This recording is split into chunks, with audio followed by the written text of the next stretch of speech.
I know this event is called the year ahead, and we're going to talk about the year ahead, but I want to start by asking you to tell me about the year that just ended. So how did 2024 perform for Mubadala? So 2024 was pretty good by all metrics, I think. So stay tuned for the numbers. They'll come out in a couple months. But I think what I can say is the following. So success for us, in addition to how well we perform financially, is about things like, have we identified the right themes to invest in? So have we allocated our capital efficiently? I think that's number one. Number two, do we still have conviction in the areas that we thought we had conviction in? And number three, have we really fulfilled our mission and stayed true to our values? So that's kind of the framework for what success looks like. So how have we done? I think from a conviction and from a thematic perspective, look, we are in the business of doing a couple different things. Number one, creating national champions at home. Okay? And we've been doing that for years, the latest of which is something called MGX, which is our vehicle for investing in artificial intelligence infrastructure. $30 billion committed to it. And again, this just shows our conviction for how an investment like this can have deep impact in our communities and all around the world. And that comes from a long line of national champions that we've created, whether it's EGA in the aluminum space, our space company, Space 42, M42, our medical services company, and there's just a whole raft of champions that we've created at home that have regional and global impact. But that's not enough because we are a global investor at the end of the day. And so for us, as we double down on themes like technology, life sciences, energy transition, infrastructure, I mean, these are really just areas that we spend a lot of time thinking about. And so far, I think we've done a pretty good job at it. So, I look back at 24, we've done more things right than wrong, and I'm happy to say that it's been a pretty good year. I want to touch on some of those different markets that Sure. you mentioned. I don't think anyone could walk this promenade without seeing AI 100,000 times. As you are thinking about where you're investing, is technology, is AI a bigger focus? How does that compare to things like energy and infrastructure that are traditionally bigger parts of your portfolio? Well, it's about balance, right? So at the end of the day, you just go with where your convictions are. And so there's no question that technology is changing the world. And so we created this vehicle, MGX, and we said, as we thought about what the AI landscape looked like, where could we have the most impact from an investment perspective? And so for us, it's really around AI infrastructure. So data center investments and that type of thing. So it's the nexus of data centers and energy and kind of all the regulation that goes around that from an international perspective. So I think that's number one. But life sciences, incredibly important. So whether it's the provision of healthcare, drug discovery, or contract manufacturing, so not to get technical, but the CDMO space has been very, very good to us. Infrastructure, I think has great tailwinds behind it, and certainly energy transition. These are the 4 or 5 areas that we spend a lot of time thinking about, and that I think will carry us for the next couple of years. Is AI also changing the way that you all work? It does. How? So a couple different ways. We're inaugurating our AI Investment Committee co-chairman.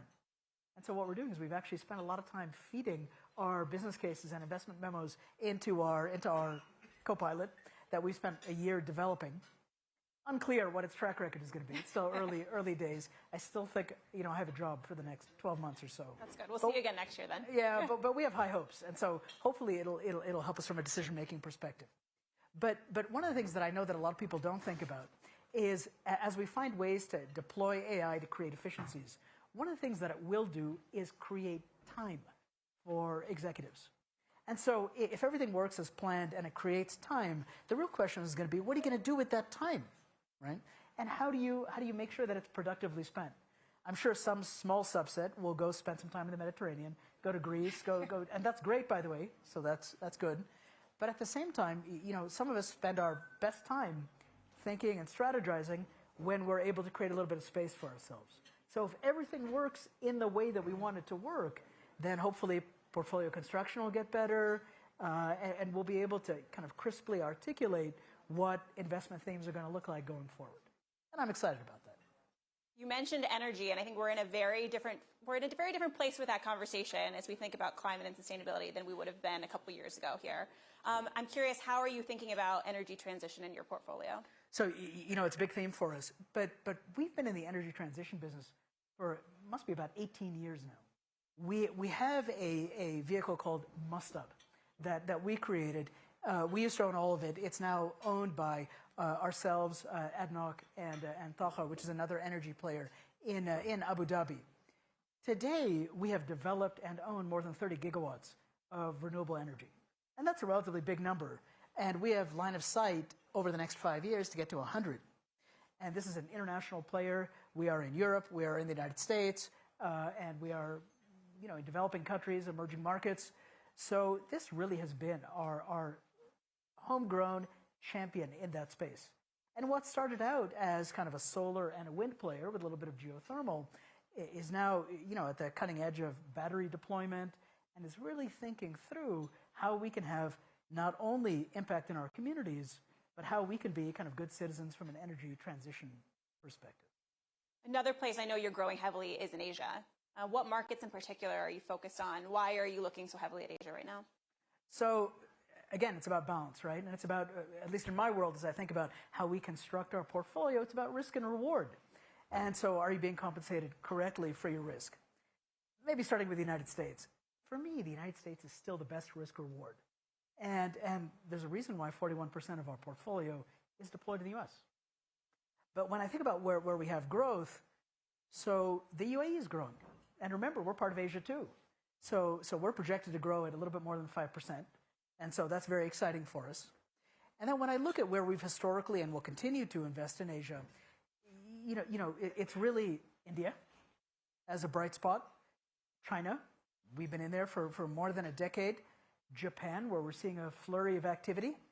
Korea, to a slightly lesser extent. And if I were to talk about developing Asia, we're getting a little bit excited, even though it's still very, very early days, about places like Indonesia as well. Right? And so when I think about Asia, India really is a bright spot for us for historical reasons, proximity, cultural reasons, and we have great partnerships there. China, we've been in for more than a decade, and there, we have a list of both direct and indirect investments, so both fund relationships, but also direct positions that we've taken in everything from consumer businesses to real estate, to mall management companies, to what have you. And obviously, they're going through a little bit of a rough patch at the moment, but I'm quite confident that China will come back and will grow again. And I know that the government is spending a lot of time thinking about that.